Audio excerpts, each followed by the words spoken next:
Hello friends, welcome to Exampur. तो दोस्तों, मैं कुलजीत आज फिर आपका स्वागत करता हूं आपके एग्जामपुर में। दोस्तों, ये क्लास यूपीएससी,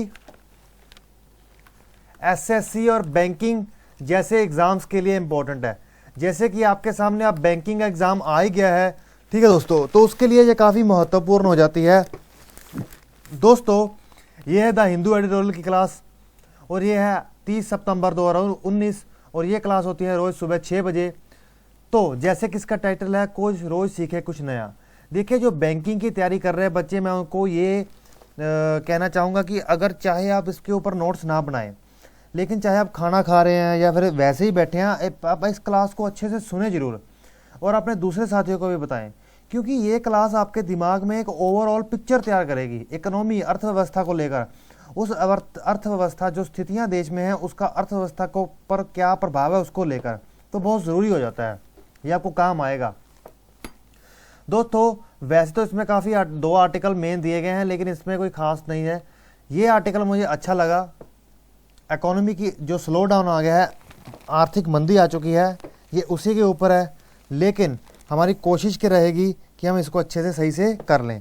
अब देखिए, मैंने और जो दूसरा कल के जो एडिटोरियल डिस्कशन है, उसमें आर्टिकल कोई मेरे को इतना नहीं लगा रेलेवेंट पॉइंट्स के, तो मैंने वो नहीं उठाया, क्योंकि फ़ायदा नहीं है टाइम वेस्ट करने का। तो जहाँ से हम बात शुरू होती है वहीं से करते हैं। तो ये आर्टिकल है भाइयों और दोस्तों, देखिए, पहले आर्थिक मंदी पर मैंने आपको कई क्लासेस दी हैं, ठीक है दोस्तों, आर्थिक मंदी पर। लेकिन आर्थिक मंदी पर जितनी भी क्लासेस दी गई हैं, उसके ऊपर क्या आर्थिक मंदी किस तरह से आई और आर्थिक मंदी के बाद सरकार ने क्या क्या किया सप्लाई को बढ़ाने के लिए, ये बताया। लेकिन डिमांड के ऊपर बात नहीं हुई।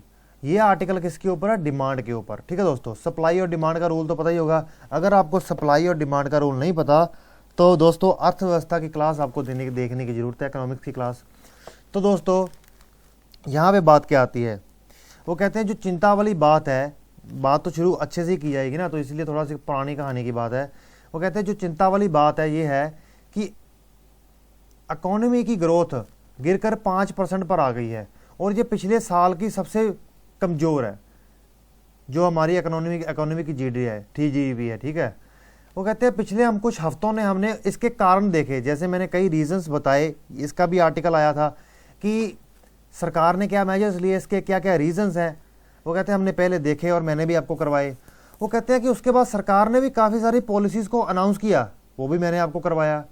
और उसके बाद वो कहते हैं कि मैसिव डिमांड, वो कहते हैं डिमांड साइड अभी भी एड्रेस करनी बाकी रह गई है। सप्लाई भी कर दिया, रीज़न भी देख लिया, सरकार ने जो एक्शंस लिए वो भी देख लिया, लेकिन अब ये देखनी बाकी है कि अब डिमांड साइड को कैसे बढ़ाया जाए। तो यहीं पर वो बात करते हैं। वो कहते हैं कि डाटा, नेशनल स्टैटिस्टिकल ऑफिस का डाटा कहता है कि जो प्राइवेट कंजप्शन एक्सपेंडिचर है, मतलब जो हम जैसे लोग खुद के स्तर पर खर्च करते हैं, पैसा चीज़ों को खरीदते हैं, खाते हैं, पीते हैं, वो कहते हैं डोमेस्टिक जीडीपी का हाफ से ज़्यादा होता है वो। अब वो कहते हैं डिमांड कम होने के कारण जो हाफ से ज़्यादा होता है, वो हाफ से तो कम क्या पता नहीं कितना नीचे गिर गया। तो कहते हैं उसकी वजह से बहुत बड़ी प्रॉब्लम आ रही है। वो कहते हैं जो हमारा ऑटोमोबाइल सेक्टर है, जो हमारी कार जैसी गाड़ियों की, कारों की, बाइक्स की जो बिक्री है, जो बेचना है, वो भी कम हो गया। उसका कहते हैं society of Indian mobile manufacturers, उन्होंने कहते हैं wholesale started collecting wholesale vehicle sales in. उसके बाद वो कह रहे हैं कि जो एब्सेंस ऑफ डिमांड देखी जा रही है, वो सिर्फ कंज्यूमरेबल ड्यूरेबल्स में नहीं देखी जा रही, वो बिस्कुट और हाउसिंग सेक्टर तक दूर दूर तक ये पहुंच चुकी है। उसके बाद वो क्या बात करते हैं, देखिए ये तो हमने पहले बात की कि क्या सिचुएशन है, लेकिन उसके बाद कहते हैं कि how did we get there, हम इन सब में पहुंचे कैसे, थोड़ा सा ओवरव्यू होना चाहिए। वो कहते हैं बहुत सारे कारण रहे हैं इसके, जिसमें से एक कारण था कि जॉब्स की कमी। बहुत सी बात है, हम भी यहाँ जॉब लेने के लिए बैठे हैं, आप भी जॉब लेने के लिए बैठे हैं। उसके बाद वो कह रहे हैं कि like the new digitally enabled gig economy, it tends about the income from such work that avoiding rural stress, widening inequality and interestingly the opinion of some economists। देखिए बात क्या है, वो कह रहे हैं कि जिस तरह से हमारी इकोनॉमी फंस चुकी है, ठीक है दोस्तों, हमारी जो गांव की अर्थव्यवस्था है वो कमज़ोर हो चुकी है, जो इनक्वालिटी है, जो असमानता है वो बढ़ रही है। जैसे कि मैंने 1-2 आर्टिकल पिछले करवाए हैं जिसमें मैंने ये बताया था कि एक अर्थशास्त्री ने कहा है कि अमीर अमीर होता जा रहा है, गरीब गरीब होता जा रहा है। तो यहाँ पर वो कुछ बड़े अर्थशास्त्री कहते हैं कि रिजर्व बैंक ऑफ इंडिया ने जो महंगाई की दर है वो 2 से 6% के बीच में रखने की बात की है। 4 तो वैसे मिनिमम की है, लेकिन वो कहते हैं कि ये बहुत कम है, महंगाई की दर इनको थोड़ी ज़्यादा रखनी चाहिए। क्यों कह रहे हैं? वो कह रहे हैं कि अगर महंगाई ज़्यादा होगी तो पैसा ज़्यादा पहुँचेगा, उसका टैक्स ज़्यादा कटेगा, तो सरकार भी ज़्यादा खर्चा कर पाएगी। तो कह रहे हैं इन चीज़ पर ध्यान देने की बात है। पहला तो ये समझ लीजिए, ठीक है। उन्होंने क्या पॉइंट दे दिया कि डिमांड बढ़ाने के लिए अर्थशास्त्रियों के अनुसार जो इन्फ्लेशन है वो थोड़े ज़्यादा हो तो बेटर है, जो वो कहते हैं बहुत कम है, उन्होंने कह दिया, ठीक है। उसके बाद जैसे कि मैंने बात बता दी, वो कहते हैं कि अगर लो इन्फ्लेशन होगी तो जो नॉमिनल ग्रोथ होगी वो भी कम होगी। उसके बाद वो कहते हैं जो सैलरीज होगी कहीं ना कहीं वो भी कम होगी। तो ये सब बातें हैं। उसके बाद कहते हैं कि the crisis of demand in the rural hinterland has, वो कहते हैं कि जो गाँव में जो अर्थव्यवस्था कमज़ोर हुई, उन लोगों के पास पैसा कम हुआ, उसकी वजह से हमें एक फैक्टर देखने को मिला, एक चीज़ देखने को मिली। वो ये देखने को मिली कि लोग सोचकर खरीदारी कर रहे हैं। अब वो कैसे पता सोचकर खरीदारी कर रहे हैं? जैसे कि आपको अपनी रसोई में 10 चीज़ें चाहिए। आपको चाय पत्ती चाहिए, आपको चीनी चाहिए, ठीक है, आपको गुड़ चाहिए, आपको और भी कई चीज़ें चाहिए। लेकिन आप क्या कर रहे हैं, उसमें से आप गुड़ छोड़ दे रहे हैं और आप चीनी और चाय पत्ती ले रहे हैं, और उसके बाद शक्कर भी छोड़ दे रहे हैं। तो वो कह रहे व्यक्ति 2 चीज़ों को छोड़ रहा है, 2 उठा रहा है। तो कहते सोचने वाला जो ये एलिमेंट है ना वो भी बीच में आ गया। उसके बाद वो कहते हैं जो हिंदुस्तान यूनिलीवर प्रोडक्ट्स बेचता है उसकी सेल्स भी कम हुई है। तो ये बहुत सी बातें देखने को मिलती हैं। तो कहते हैं ये सब हुआ। उसके बाद वो कह रहे हैं कि सिर्फ कंज्यूमर गुड्स मार्केट नहीं, local lack of rural consumption, ये भी बहुत बड़ी बात है। फिर उन्होंने कहा कि जो क्रिसिल एक रेटिंग एजेंसी है, देखिए क्रिसिल एक ग्लोबल रेटिंग एजेंसी है। रेटिंग एजेंसी मतलब कि जो जैसे कि आप मूवीज़ देखते हैं, मूवीज़ में अगर किस तरह की मूवी को स्टार दिया जाता है, 1 स्टार, 2 स्टार, 3 स्टार, 5 स्टार, लेकिन उसी तरह से ये रेटिंग है, क्रिसिल है। क्रिसिल अर्थव्यवस्था के आधार पे उस अर्थव्यवस्था के बॉन्ड्स को वगैरह को रेटिंग देती है, 1 स्टार, 2 स्टार, 4 स्टार, 5 स्टार। तो उसने कहा है कि जो weak growth in rural economy और moderation in rural infrastructure spending, वो कहते हैं कि जो रूरल अर्थव्यवस्था होगी वो कुछ देर के लिए कमज़ोर रहेगी और जो हमारा गांव के स्तर पर जो खर्चा होगा वो भी कम हो जाएगा। तो ये एक बहुत बड़ी बात की उन्होंने। वो कहते हैं कि rural wage growth was lower at 34%, बहुत कम है, बहुत कम है 34%, 34%। तो यहाँ पे मेन बात आती है, जहाँ पे वो कह रहे हैं कि हम डिमांड को बढ़ाएं कैसे। अब देखिए इसमें बहुत अच्छे अच्छे पॉइंट्स दिए हैं, अब जरा समझने की कोशिश करिए। वो कहते हैं हमें कंज्यूमर सेंटीमेंट बढ़ाने की ज़रूरत है। जैसे मैं कंज्यूमर हूँ, मैं खरीदार हूँ, वो कहते हैं मेरे सेंटीमेंट्स को बढ़ाने की मजबूत करने की सरकार को ज़रूरत है। वो है कि डोंट वरी, हम आपके साथ हैं, चिंता मत करो। जैसे मोदी जी कहते हैं अच्छे दिन आने वाले हैं, वही बात। कंज्यूमर को कहते हैं अंदर से उसका मनोबल मजबूत करने की ज़रूरत है। पहली बात तो ये कहते हैं। उसके बाद वो कहते हैं कि policy makers to address weakness in consumer sentiment through a mix of measures in the economic realm. वो कहते हैं कि कुछ ऐसे स्टेप्स लेने की ज़रूरत है जिसमें कुछ मॉनेटरी स्टेप्स हों, मतलब, और कुछ फिजिकल स्टेप्स हों, मतलब आरबीआई और जो फिजिकल स्टेप्स हैं लेकर वो सब लेने की ज़रूरत है। जैसे कि कुछ पैसा डाल देना, कुछ पैसा दे देना, कुछ ऐसे लोगों को सब्सिडी दे देना जो खरीदारी ज़्यादा कर सके, टैक्स कम कर देना, ऐसी बहुत सी चीज़ें हैं। ठीक है दोस्तों, टैक्स तो ऑलरेडी कॉर्पोरेट कम हो गया, लेकिन वो कह रहे हैं इनकम टैक्स की तरफ इशारा कर रहे होंगे। फिर वो कहते हैं कि फील गुड फैक्टर, लोगों को अच्छा फील हो, ये ना डरा डरा सा फील ना हो, ऐसा फैक्टर क्रिएट करने की ज़रूरत है। फिर उसके बाद वो कह रहे हैं कि हालांकि आरबीआई ने लोगों का कॉन्फिडेंस जीतने के लिए एक काम किया। उसने क्या किया, एक तो जो ब्याज दर थी वो कम कर दी कि अब आप बैंकों से लोन सस्ती ब्याज दरों पर ले सकते हैं। दूसरा, ठीक है दोस्तों, ये एक बहुत अच्छा काम कर दिया उसने। कहते इससे क्या होगा, जो व्यक्ति गांव में सोचकर चीज़ खरीद रहा है वो पैसा लाएगा और खरीदारी करेगा और सब ठीक हो जाएगा।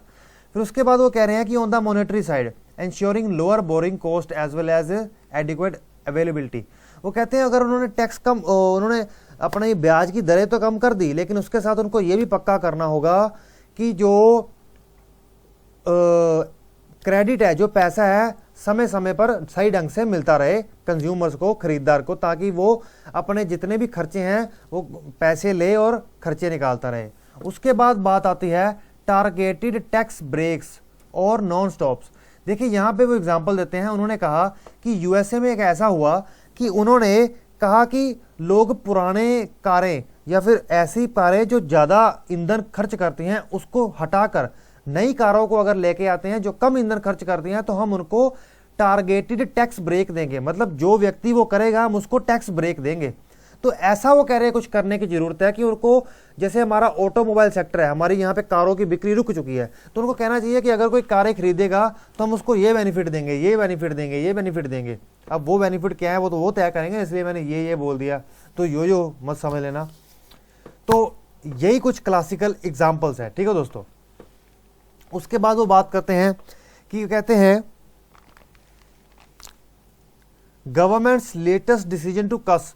अब कहते हैं गवर्नमेंट ने अभी एक डिसीजन लिया है कॉर्पोरेट टैक्स रेट को कम करने का, मतलब कि जो कंपनियों का टैक्स रेट है वो कम कर दिया गया है। इससे वो कहते हैं एक तो कंपनियों को फायदा मिलेगा, उनका खर्चा कम होगा, दूसरा वो इन्वेस्टमेंट कर पाएंगे जिससे नई फैक्ट्रियां लगेंगी, नई जॉब मिलेंगी। उसके बाद वो बात करते हैं कि प्रधानमंत्री किसान सम्मान निधि, Pradhan Mantri Kisan Samman Nidhi, income supplementing scheme and tackle the crisis of a low real farm incomes.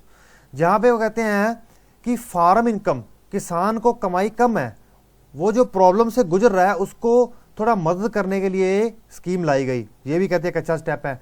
उसके बाद जो मनरेगा है वो कहते हैं ये मनरेगा कहीं ना कहीं बहुत अच्छी स्कीम साबित हुई है। किस तरह से साबित हुई है कि देखा गया है कि पिछले 5 सालों में अगर अच्छी तनख्वाह, मनरेगा के अंतर्गत तनख्वाह, सैलरी, ठीक है दोस्तों, उसकी मेहनत की कमाई उसको दी जाती है तो वो खर्चा कर पाता है, उससे ग्रामीण अर्थव्यवस्था को फायदा मिलता है। तो ये चीज देखी गई है। तो वो कह रहे हैं कि मनरेगा में सैलरीज को, जो तनख्वाह है, वो रोजगार है कि जो पैसे मिलते हैं वो बढ़ा देने चाहिए और लगातार मिलते रहने चाहिए, तो इससे भी कहते हैं फायदा होगा उसके, ये तो फायदा हो गया।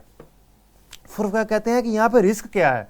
देखिए इतना कोई सरकार कर रही है, टैक्स कम कर रही है, अगर सरकार टैक्स करेगी कम, इसका मतलब ये है कि सरकार के पास पैसा कम पहुंचेगा, तो बहुत सी बातें हैं। तो उसके बाद वो बात कर, अब उसको भी कर्जा लेना पड़ेगा। उसके बाद वो कहते हैं रिस्क की बात है, यहीं पर बात आती है। वो कहते हैं टैक्स कम कर दिया, अब सरकार के पास जो पैसा पहुंचता था वो कम पहुंचेगा, सरकार खर्चा हो सकता है कम करे। उसके बाद वो बात करते हैं, जैसा कि मैंने बोला, खर्चा कम करें।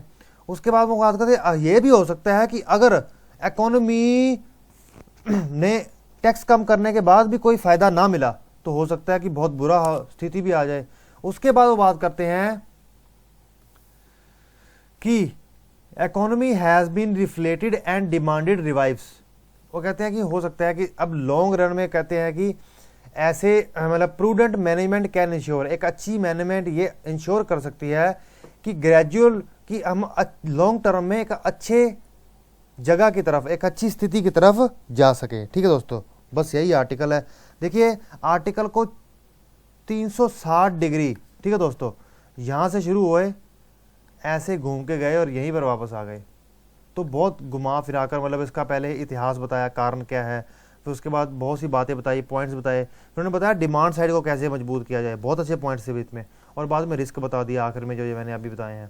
तो दोस्तों यही हमारी ये वाली क्लास है, और आज की क्लास तो छोटी है, तो मुझे उम्मीद है कि आपको खुशी होगी, क्योंकि जब क्लास में कंटेंट कम होता है देने को तो बंदा वो जल्दी याद हो जाती चीज़ें। तो बाकी कोई बात नहीं है, हमारा कंटेंट ज़्यादा होगा तो हम ज़्यादा ही देना पड़ेगा, क्या कर सकते हैं। ये एडिटोरियल की क्लास है। एडिटोरियल की क्लास में क्या होता है कि अगर 5 के 5 आर्टिकल ऐसे आ गए जो सारे इंपॉर्टेंट है, हमें सारे करने पड़ेंगे। अगर कई बार ऐसा हो गया कि एक ही रह गया तो हमें वही करेंगे। तो ऑन एन एवरेज आप मुझे समझ लें कि 3 आर्टिकल रोज के हैं, एवरेज के हिसाब से। ऊपर नीचे होता ही रहता है। तो दोस्तों साथ बने रहिए, शेयर लाइक सब्सक्राइब जरूर कीजिए और कमेंट जरूर कीजिए। और देखिए मैं आपको एक बात कहना चाहता हूँ, जैसा कि मैंने आज आपको इतने सारे आर्टिकल्स करवा चुका हूँ, और अर्थव्यवस्था पे तो मैं आपको इतने सारे आर्टिकल करवा चुका हूँ जिसकी कोई बात ही नहीं है। तो आप एक तरह की नीचे डिबेट किया कीजिए। जैसे कि अगर आप कोई व्यक्ति है, उसको कॉन्फिडेंस आया कि यार मेरे को तो बहुत अच्छे से समझ आया, मैं उस बच्चे को कहूँगा कि आप नीचे कमेंट बॉक्स में जाइए, अपने 5 से 7 मिनट निकालिए, और उस 5 से 7 मिनट के अंदर आप जो समझा है आप उसको लिखने की कोशिश कीजिए अपनी भाषा में कि आप इसके ऊपर क्या कह रहे हैं, आप इसके ऊपर क्या सोच रहे हैं। ठीक है दोस्तों, और चाहे आपकी मिस्टेक हो, देखो मैं एक बात बता दूं, जो बच्चा मिस्टेक से डरेगा वो आगे नहीं बढ़ पाएगा। आप एग्जाम से पहले इतनी मिस्टेक कर लो कि एग्जाम में मिस्टेक करने का कोई कारण रहे ही ना। इसलिए जब आप लिखोगे आपको लगेगा कि यार ये तो नहीं गलत लिख रहा, लोग तो नहीं गलत लिख रहा, आप चेक करो, कोई दिक्कत नहीं है, लेकिन एंड में ये डिलीट मत करो, उसको लिखो और लिखने से डरो भी मत, क्योंकि डर के आगे जीत है। एक बार लिख दोगे फिर क्या होगा, यहाँ पे कौन सा कोई चेक कर रहा है। और दूसरे बच्चे, अगर किसी बच्चे ने उसके नीचे कुछ लिख दिया है तो अगर आप उसके ऊपर कोई अच्छी पॉजिटिव टिप्पणी करना चाहते हैं तो कीजिए, ताकि आपको सबको इससे बहुत ज्यादा फायदा होने वाला है। मैं बता रहा हूं, ये क्लास कुछ सोच के शुरू की गई है और इस क्लास का जो एडिटोरियल का डिस्कशन होता है ना, ये आप ये समझ लीजिए कि हर एग्जाम में सबसे मेन टॉपिक होता है, ये सबसे मेन टॉपिक, क्योंकि यही तय करता है कि आप आंसर राइटिंग कैसे करेंगे। चाहे आप एसएससी के एग्जाम दे रहे हैं, चाहे आप बैंकिंग के दे रहे हैं, चाहे यूपीएससी के दे रहे हैं। तो मुझे उम्मीद है कि आप इस बात को समझेंगे। तो इसी के साथ मैं आपका एग्जाम पर में आने के लिए थैंक्स करता हूँ कि फ्रेंड्स, बाय।